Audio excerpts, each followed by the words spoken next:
All right. Okay. Good talking to you. I like talking to you. Sit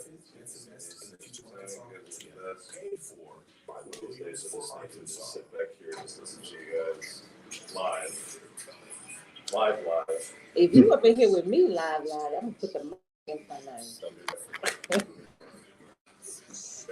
Okay, you too. Shut your door. Thank you. Want me to shut this light off? Nah, you can leave it on. All right, that's everyone. How you doing? All right.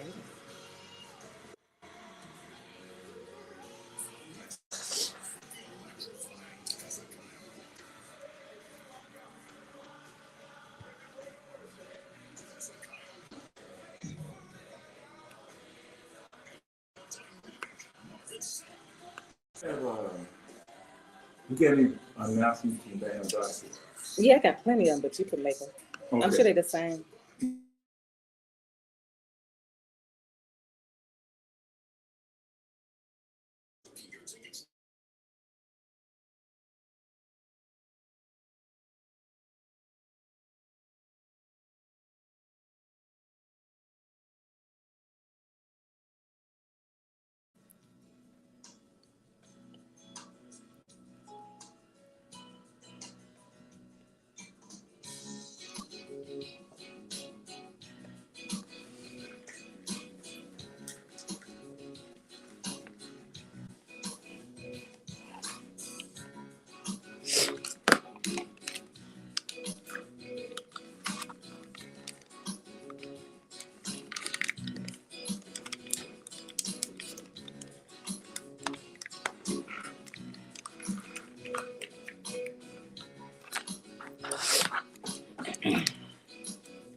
Good morning. I hope everybody's having a great Thursday morning so far.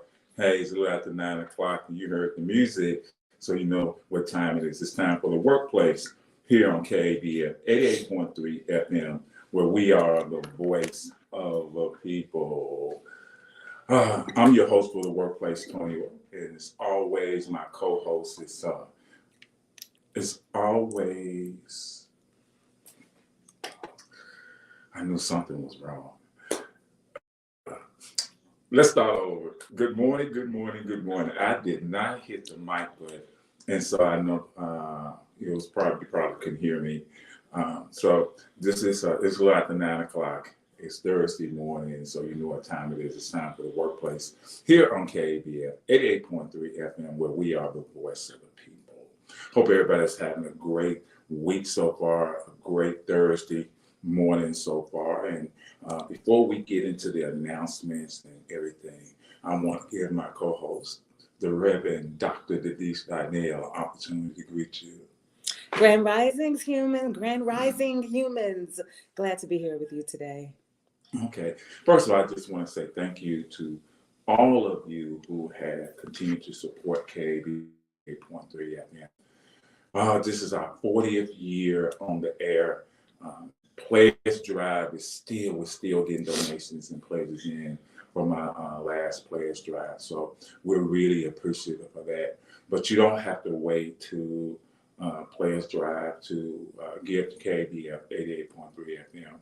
You can go to our website at www.kabf.org and you can give a donation. You can also hit the button, donate button, and become a sustaining member of KBF 88.3 FM. Your monthly contribution will help go to the sustainability of the station and all the different programs, music and talk programs that you enjoy here on the station. Also, you can send a check money order to 2101 South Main Street here in Little Rock. That's 72206 is the zip code. You can also stop by that same address and give your donation in person. You can also call 501-372-6119 and you can give a donation or a pledge to our program director, Charles Ray, over the phone, or you can call one of the favorite shows that you listen to, and at 501-333-8888 and give your donation that way. So, I want to get started this morning with some announcements. The first announcement is from UAMS, Early Head Start, Head Start, Early Head Start, quality early childhood education program. There's going to be no out-of-pocket fees to families, serving children ages 5 weeks to 5 years and pregnant women. This is a year-round service. There's going to be a mass enrollment on March the 8th, 2024. That's March the 8th, 2024. Free food and children activities. The location will be 8901. That's 8901 Canis Road in Little Rock, Arkansas. The time is from 10 a.m. to 2 p.m. What to bring? The child's birth certificate, proof of income for 2022, W-2 or 1040, SNAP, SSI, Social Security, child support. If you receive T and student grant, child's Social Security card and child's insurance card. Who is eligible? Income-based, English language learners, welcome. We accept children with special needs, homeless children, and children in foster care. For more information, you can call 501-570-5000. That's 501-570-5000. Or you can go to Head Start at uams.edu. That's Head Start at uams.edu. And once again, that's going to be on March the 8th, 2024 at 8901 Canis Road in Little Rock, Arkansas from 10 a.m. to 2 p.m. Also, join us as we honor Kathy Webb and celebrate her compassionate leadership, tireless energy, and unwavering commitment for Arkansas Hunger Relief Alliance. This is going to be Monday, March 11th from 5:30 to 7:30 p.m. at Trio's Restaurant, 8201 Council Road in Little Rock. That's celebrating Kathy Webb for her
benefits and discipline and different things like that. Now the shift is about healthcare. Within the contracts that we have for our members, there's a clause of health and safety. And part of that clause is that every year we have to renegotiate healthcare benefits. And the problem has become is that listening to our members, listening to all of our members, their biggest concern is how are the healthcare benefits going to be geared towards the different things that they have to deal with. We're talking about transgender care. We're talking about postmortem care. We're talking about cancer. We're talking about mental health.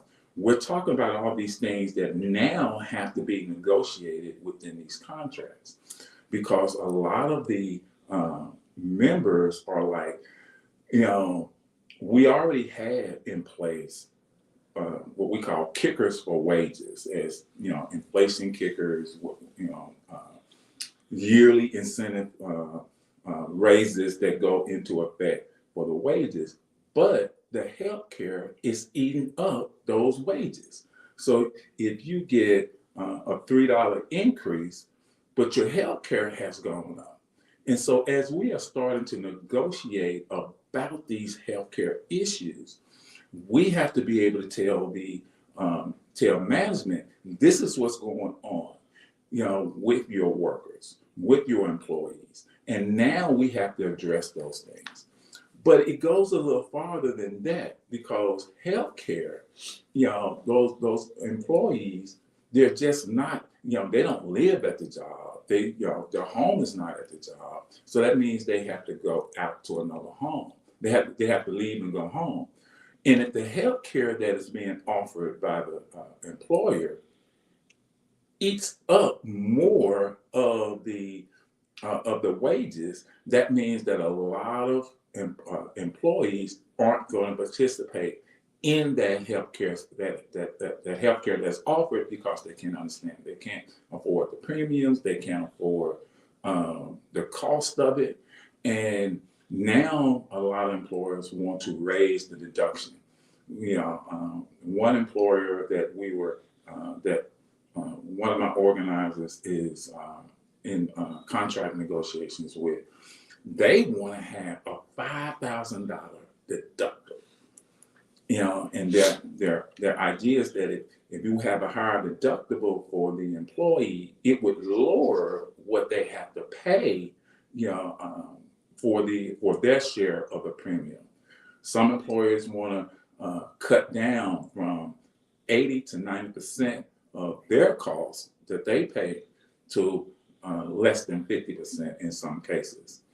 And so this all goes back to how the healthcare industry has really just run wild. It has really become so chaotic. And there's and our elected officials who make these decisions about healthcare, and not only that, who regulate the healthcare industry, aren't doing the job that they need to do, which brings us to the point about, here it is in election season, and what are we asking our candidates? What are they going to do about healthcare? How are they going to regulate the healthcare industry?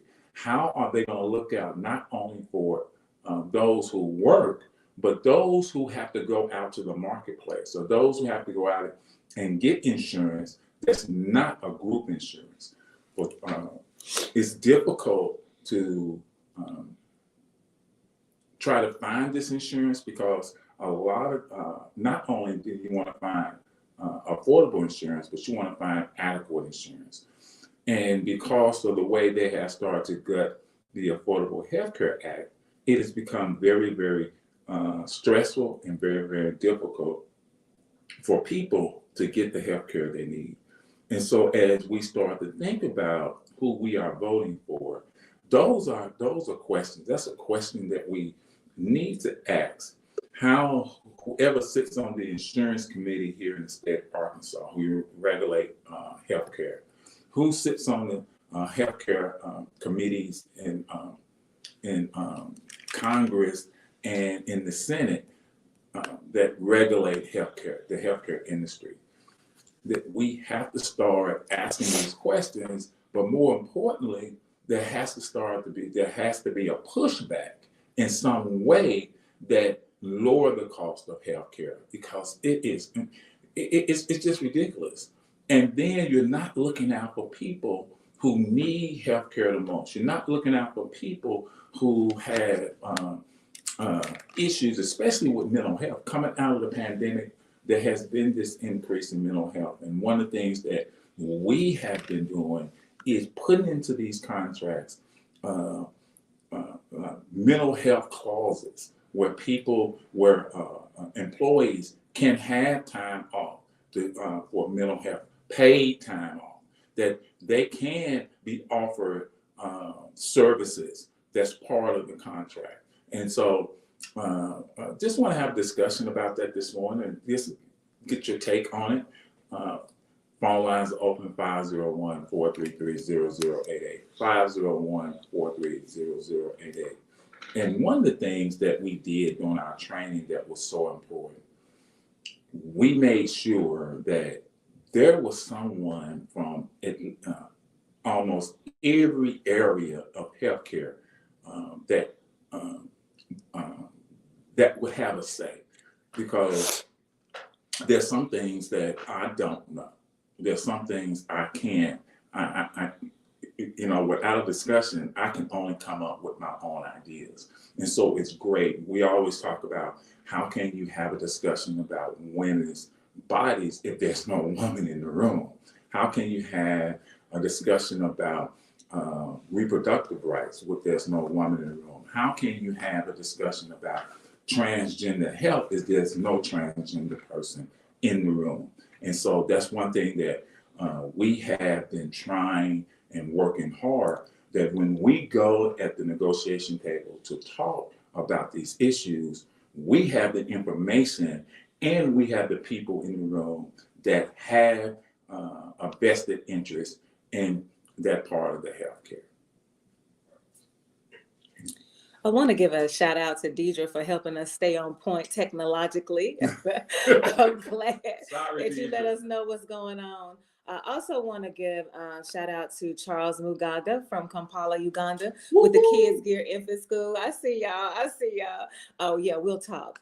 I want to just make a comment about when we're talking about voting for people and who we're going to vote for, and just reminding us that we really need to think more deeply about the conversations that we are having, because it was just recently, Governor Sarah Huckabee Sanders rejected a 12-month extension for healthcare for women who are, for people who have recently had a baby. And what her argument is that it's not that we don't have the resources. We have the resources available. We're just doing a terrible job of transitioning people to the other coverage that's available after their 60 days of postpartum Medicaid runs out. That's what she says.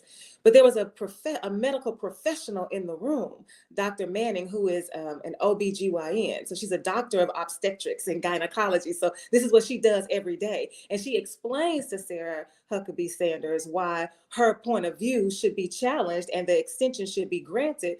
And Sanders says, no, regardless of what you say as the expert, regardless of what you say as one who is actually in the medical field as boots on the ground, regardless of all of that, I'm going to stick with my opinion, because my opinion isn't rooted in what's best for you as a parent. It's not rooted in what's best for us as citizens. It's not rooted in what's best for us as humans. It's rooted in my agenda with my political party that becomes the most important thing to me when I'm trying to get closer to the White House, closer to Trump, closer to whiteness, whatever you're trying to do. And so when we're thinking about these candidates, we can't just say, oh, this person belongs to my same party. We can't stop right there. We've got to make sure that we understand the platform that they are running on and how the agenda is going to be used to further oppress us, or are they trying to lead us to liberation? And and you're right. It goes back to this point of as you said, voting. All these things healthcare, education, all these things are being discussed and decided on through voting. And the people the people that are doing it are the people that are getting voted into office. And we have to start to question, who are we voting for?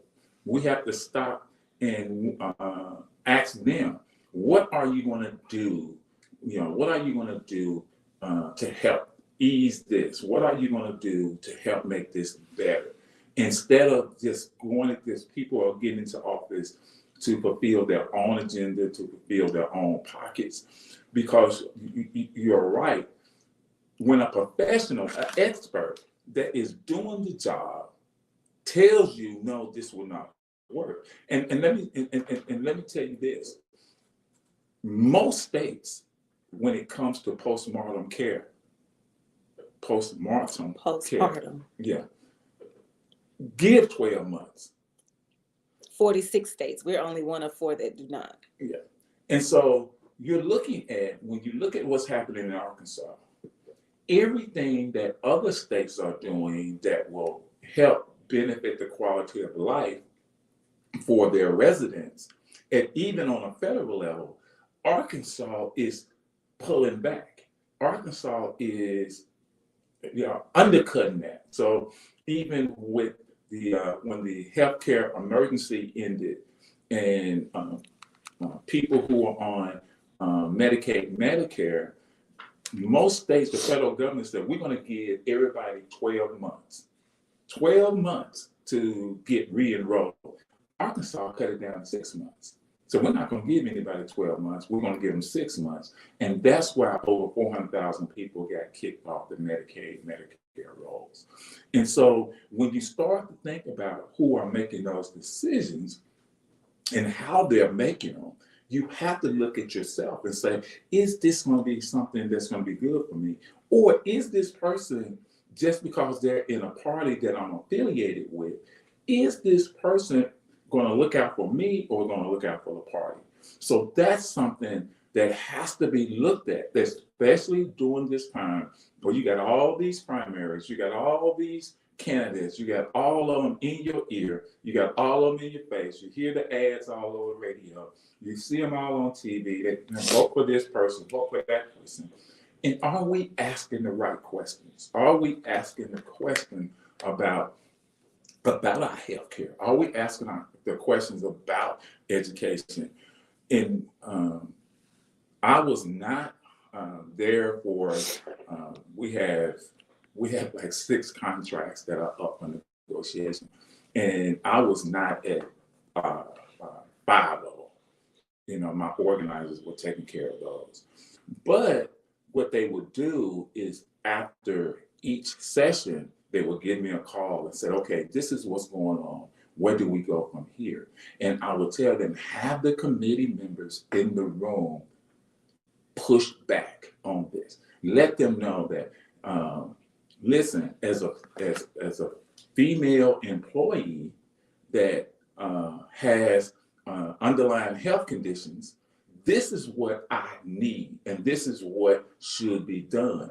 And just keep pushing back until we get what is needed. Let me take this call. Call you on there. Call. Hello. Hi, my name is Ashley. I am calling you from Secure Health.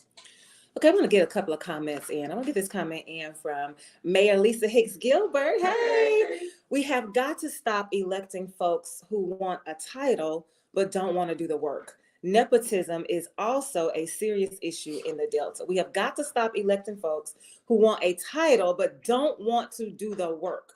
Nepotism is also a serious issue in the Delta. And I want to get this comment in from Raman because it's a question for you, Toney. What is the average amount that an employer contributes for each employee for medical insurance? What is the average amount that an employer contributes for each employee for medical insurance? And is this a contributing factor on the employee's wages? Whatever the amount is that the employer contributes, is it a contributing factor on the employee's wages? That's a That's a tough one as far as the average amount that the employer contributes to the healthcare, because it's a metric that is used, and so it can vary.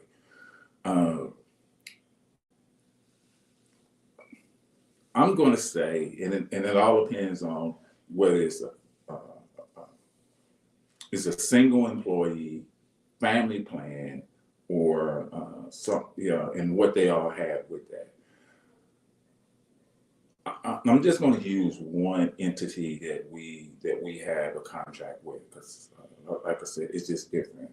This one entity, this one facility that we have a contract with, that average that the employer pays out is around $200 per employee. Around $200 per employee. And with that premium, it's the employer will pay, even with this entity, the employer pays 60%, 70% of that premium. And so the employee has to pay the 30% of that premium. Now, it does not affect the wage, but what it does, where wages are negotiated on every 3 years, depending on the contract. And like I said earlier, there are things built into the contract, whether it's a 2% raise every year for the life of the contract, 4%, 5%, and a cost of living. Healthcare benefits have to be renegotiated every year. And so what happens, some years where if the healthcare cost has risen and that premium is going to rise, that means that whatever was gained through the cost of living or the 2% on the wage of that employer, on that employee, it's basically gone. So in some instances, they're not getting any. They don't even see a raise because the healthcare benefits have gone up, and that's why you have to have that renegotiation every year to push that healthcare to try to push that healthcare premium down. And like I said, the biggest issue with it is because what healthcare companies do, because they're unregulated with this, what they do, they look at how much it has cost them as a healthcare company to pay out with that facility. When you have a lot of people who are unhealthy and they're using that insurance more, and that insurance company has to pay out, the insurance company will look at it, well, we're losing money. And if we're losing money, the only way we can make money is that we have to raise the cost. And what we are saying is that it does not matter what you have lost. And I understand you're a healthcare company, you need to make money. It's not about what you have your cost. What's the issue is there are not things in the benefit packet that will help alleviate your costs. Like I said, mental health. If employees are given 2 weeks where they can do mental health checkups, or they get free mental health checkups, or they can go and see a mental health professional. Going back to women who may be pregnant, that they can have this part of the healthcare benefit is a free benefit. So it doesn't, it could be offset. So it's things that we have to look at. It's just like away from the job, there's some things that the Affordable Care Act put in place that will help keep us healthy. The quality of life was there to help us. Free mammograms, free colonoscopy checkups. All this helps drive down the cost of healthcare. But if you don't put that in, and you don't have people who are regulating the healthcare industry who are pushing for healthcare companies to do that, then it becomes, then the cost rises up and it becomes problematic. You know, we spend the most on healthcare than any other country in the world, but we are the least healthiest of any country in the world, and a lot of that is because of non-preventive healthcare. Okay, so I want to say we have to remember that in America in particular, we are we're operating on a sick care model. So the healthcare system is dependent on us being sick. That is that we're not, they're not trying to get us well, they're not trying to help us heal, they're not trying to make us whole. And so we have to figure out how we are going to yes, we have to have healthcare, absolutely. I'm not arguing that fact. But we also have to be doing some things for our own bodies, our own selves, so that we can tend our bodies in ways that we know the healthcare system is not willing to, and in many cases they are not able to, because they are not culturally competent enough even to give us the help that we need, even if we do have access to them. And so we've got to begin to talk more about the plant-based diet. We've got to talk more about having our own land so that we can grow our own food, so that we can know exactly where it's going, so that we can get away from the processed foods that we eat. So there are a lot of things that we can do to offset what's happening with the healthcare system as we fight to have the best healthcare that we deserve as humans. I wanted to just say that. I also want to go back to Mayor Gilbert's comment. You got me thinking about something. When you say that nepotism is also a serious issue in the Delta, nepotism being that some people grant unto their friends, their family members, their relatives. They'll give them jobs, they'll put them in positions where they do not have the qualifications, they do not have the experience, they do not deserve to be in these positions of power or influence or authority. But just because you are related to somebody, or just because you're a friend to somebody, then that's how you get the job. So that's what we're talking about nepotism. But I also feel like that's how we vote. Many of us vote based on nepotism. We vote for somebody because they are a friend of somebody. For example, case in point, Joyce Springer is in a race with Ryan Davis. And a lot of people will say, oh, well, I'm going to vote for Joyce Springer. You ask them why, and they'll say because she was friends with John Walker. So, okay, well, what does that have to do with the record that she has and what she has done for District 76? What does that have to do with her platform? What does it have to do with her agenda? What does it have to do with the fact that you have not seen her out and about in community doing the work that Lisa talks about, doing the work that's demanded by the job that she's elected to do. So we have this kind of nepotism-esque way of thinking when it comes to voting that we're going to have to divest from if we want to have the people in place that will make better decisions about our health care. And other issues too, but we're talking about healthcare. Yeah, and also another thing that you mentioned about being being engaged with the community, being in space. And I never forget that French Hill was on my show some years ago, and he made the comment that I know what's best for the constituents in District 2. I know what's best for them. And I asked the question, so when was the last time you was in their home? When was the last time you visit their schools? When was the last time you spent time with your constituents? And I said that not just certain constituents, but all, because you represent all. You don't represent a part, but you represent all. When was the last time you were engaged with all your constituents? And that's so important, because most candidates, they have a certain select group of people that they will see, that they want to see. Whether they want to, if they believe that I need to get the black vote, I'm gonna go to the black church. But you won't go, to that apartment complex where that's majority black and talk to them.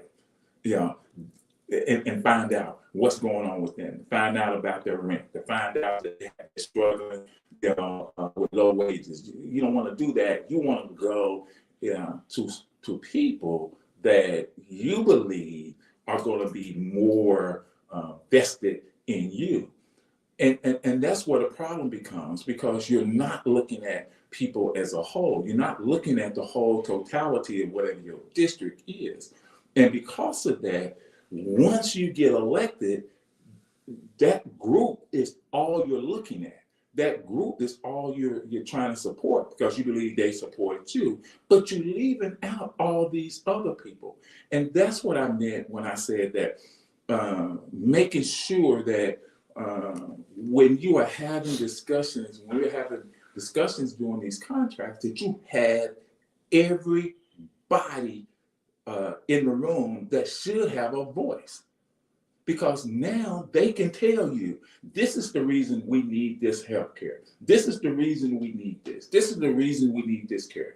And with that voice, you can make a better argument about what's going on when it comes to the health care. There's one entity, and you mentioned this, Denise, about the food, about the gardens, about trying to better quality of health. There's one entity, there's one facility that we have a contract with in Gulfport, Mississippi. And what they did at this facility, when we negotiated a couple of years ago for this contract, under the health and safety, they had this discussion between management and the employees. And the employees were like, listen, this is what we want. Every week, we want 2 hours. 2 hours. It doesn't have to be at the same time, but we want at least 2 hours where where every employee has the opportunity to go. It's a park right across from where the facility is, that we can have an opportunity to go walk around the park for an hour. There was some in that park. They had some pull-up bars. They had some swings. They had some other things that they said, we want to have this time. We want to go do pull-ups. We want to go do push-ups. This would be our exercise time. At least 2 hours a week for that, and we want it paid. We don't want it to be on our lunch break. We want it paid. They also pushed that they had space, because there was this big area, like an acre behind the facility that was being unused. They said, we would like to create a community garden that the employees can go in, they can plant, and they can benefit from the food that is grown.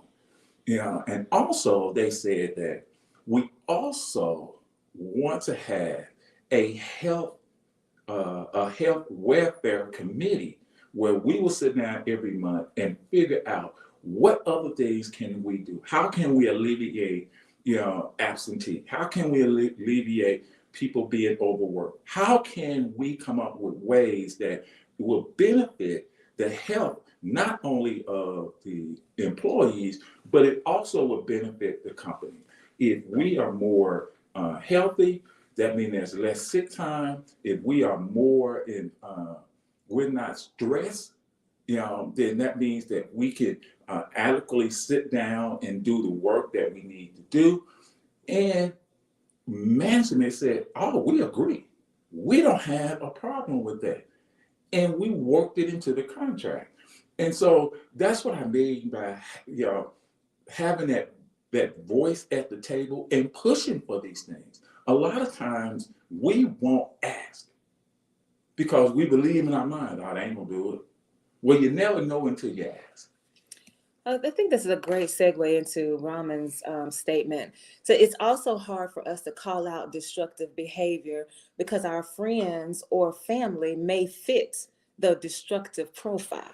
It is also hard for us to call out destructive behavior because our friends or family may fit the destructive profile. And I think it's a very real conversation for us to have about how we are talking out of what's the song? Talking out of the side of our neck. That's what we're doing. We're talking out of both sides of our mouths, where we say, yes, we want to push for better health care. Yes, we want to push for collective liberation. Yes, we want to push for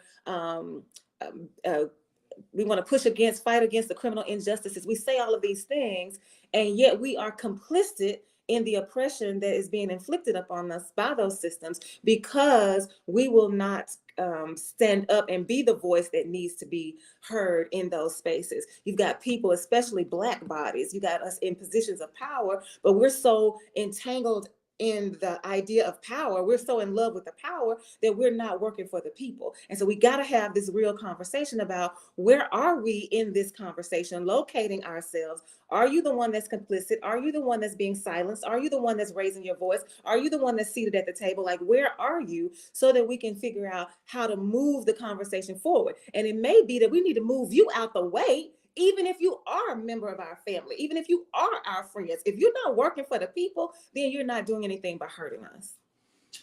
Yeah, and that's a true statement.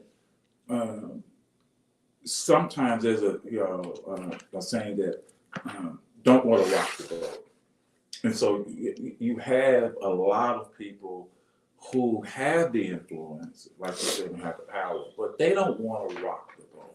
They're afraid that if I rock the boat, then I'm gonna be labeled something, or that I'm gonna be viewed as something other than someone with a voice, someone who's trying to make change.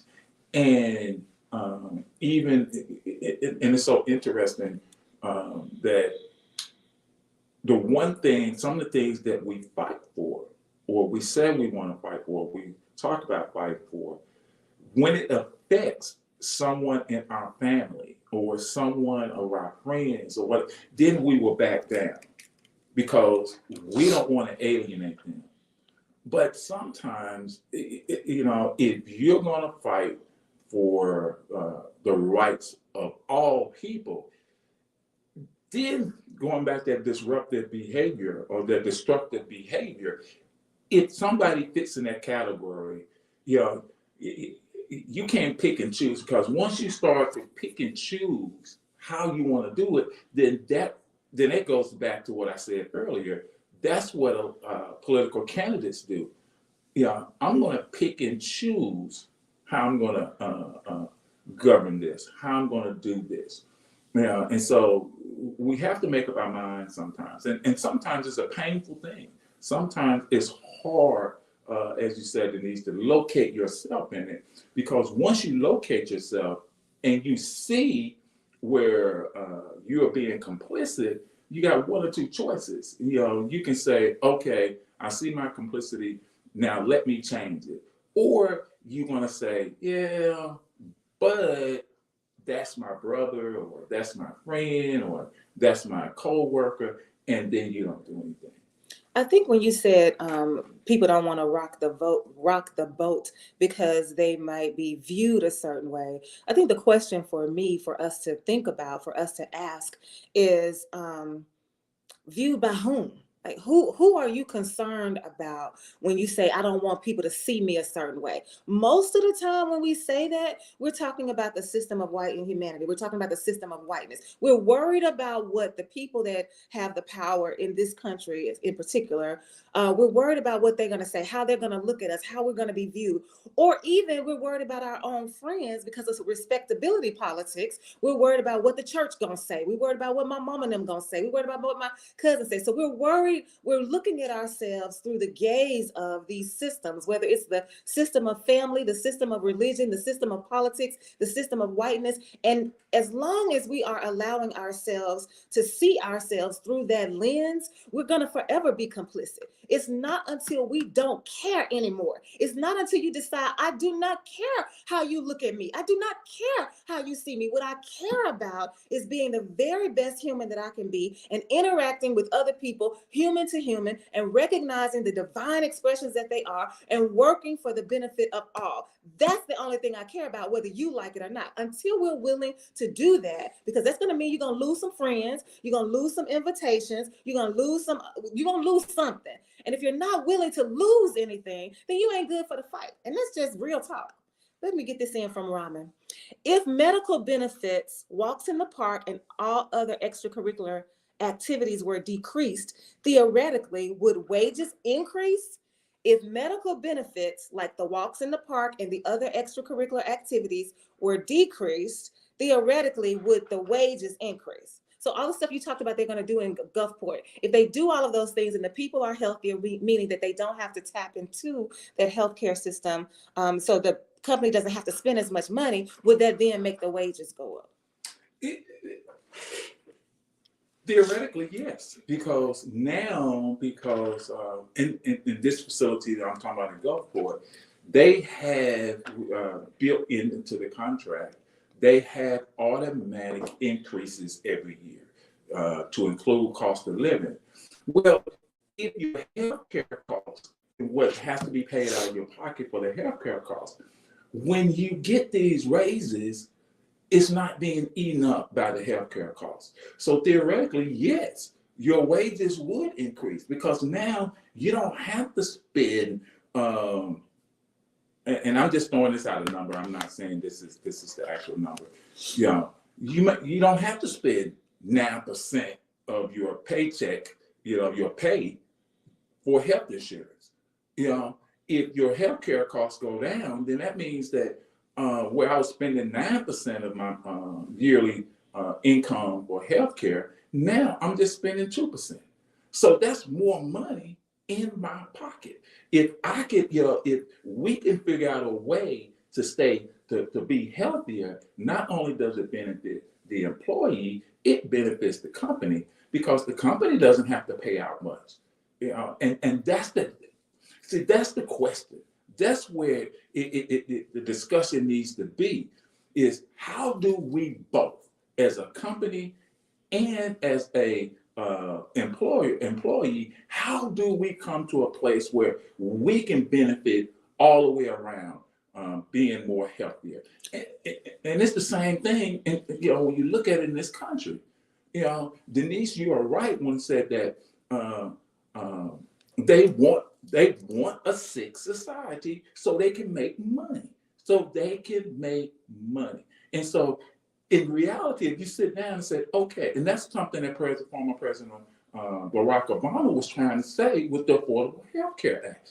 If we can we can put some mechanisms in place to keep people healthier, then you can drive down the cost. If you look at other countries, especially countries that have universal health, the one thing that they will do everything possible to ensure that the people can be as healthy as they can. Whether it's through giving extra paid vacations, whether it's giving them regulate the type of foods that are being served. If you go to some countries, you don't see a McDonald's on every corner. You don't see a Burger King on every corner. They regulate what type of meat, most countries in Europe don't buy meat from the US because it's contaminated with steroids. And if you put that in your body, it's going to increase obesity. It's going to increase all types of healthcare issues. It's going to kill organs. And so these countries realize that we cannot afford to have a sick country. And here in the United States, it's almost like we want a sick country, even though we can't afford it. The people who want to make the money is going to be the healthcare, and then they start to cut the benefits of the healthcare. So those are things we have to think about as we start looking at this issue of healthcare.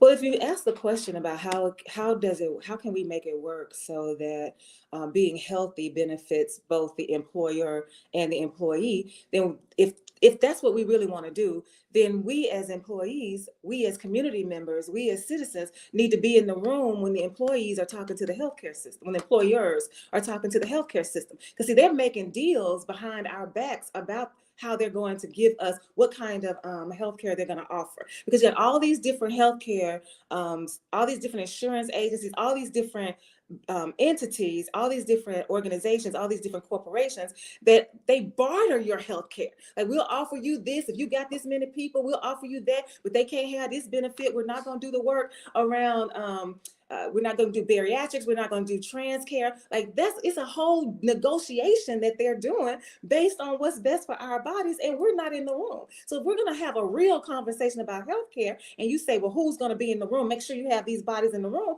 Well, where are we when they're having these conversations in the room about what's going to be offered as healthcare? And then when we talk about the federal government, like Sarah Huckabee Sanders, you have somebody in the room with you. Dr. Manning is in the room with you saying, look, this is not the best option because the way that our system is set up, people don't have access because they don't have information, because they don't have time. Like, it's a whole big deal. And you say, no, I'm not concerned about you because, as Deidre says right here, capitalism controls your health. Capitalism controls your health. The utilization review is designed to find reasons not to pay your medical charges. And then Rama says corporations are allowed to be habitual line crossers based on the guise of providing help. Most only want money from the job. Personal responsibility is the system that should be used when it comes to personal or spiritual health care. And so, yeah, if we're going to have a real conversation, then we need to make sure that we're having the conversation on every level with everybody in the room who has a stake in this, and not just the folks that have power and influence. Yes. I also need to get this comment in from Phyllis Brown. We were talking about nepotism-esque voting. She says, I am anxious to have a conversation with Terrence Roberts, one of the Little Rock Nine who endorsed Joy Springer. I'm going to assume Terrence Roberts is related to Joy Springer because I can't imagine he would endorse her based on her political achievements for District 76. So again, we got multiple conversations going on here about nepotism, where we are voting for people just because we like them, or just because they're friends, or just because they're family members or relatives, or because they are adjacent to somebody that we know. And then we're also having the conversation about healthcare, about how it's driven really by capitalism, and we got to attack that. Yeah. And Carla, sorry I missed you. You still have a few more minutes. You can call back in if you choose to. Yeah, and capitalism.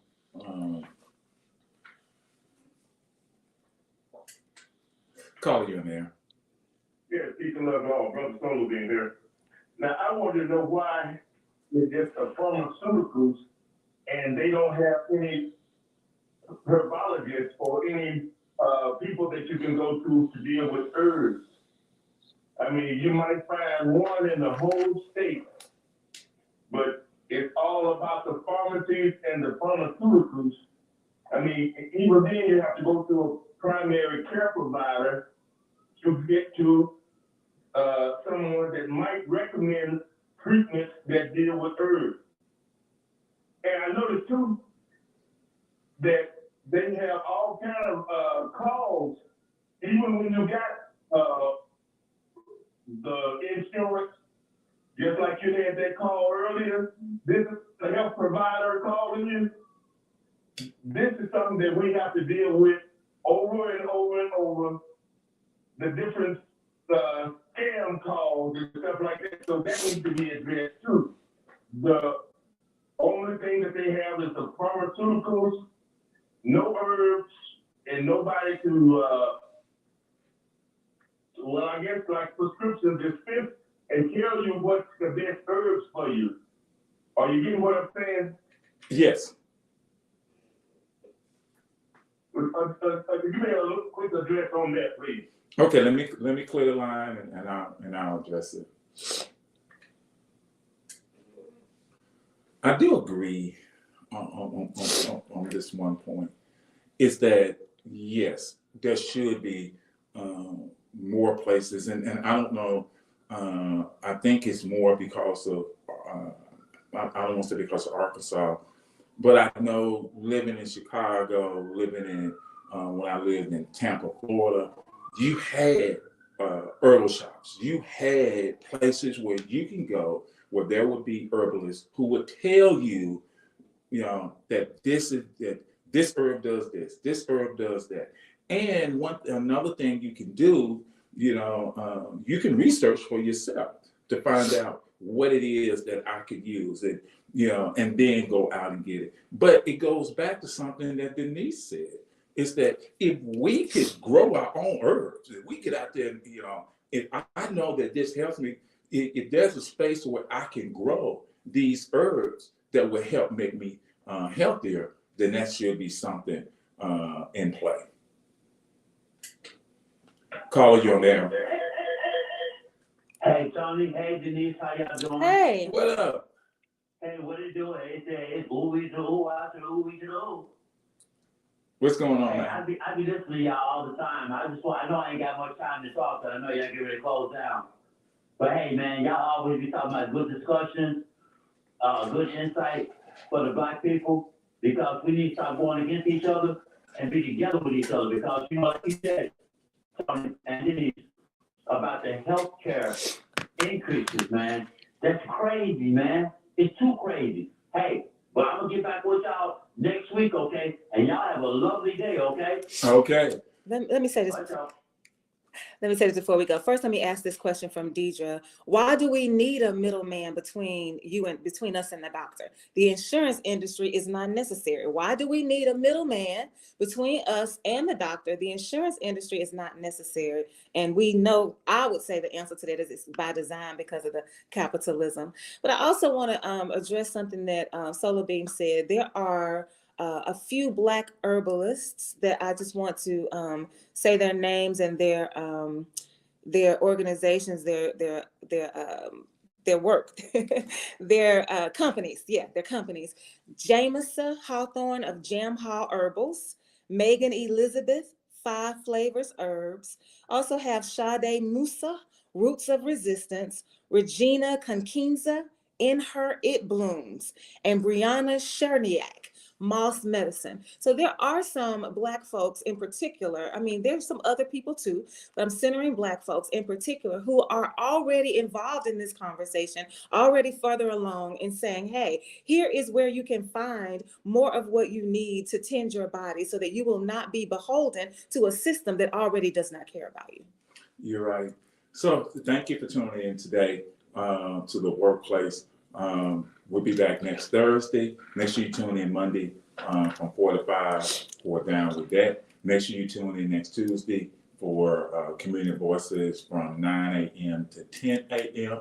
And we will be at Domino's in the park in the museum at the Arkansas Museum of Fine Arts, 501 East 9th Street. East 9th Street. Hey, enjoy the rest of your day. KABF 88.3 FM in Little Rock, the voice of the people. This program is underwritten by Digital Business Solutions Incorporated. Your clinical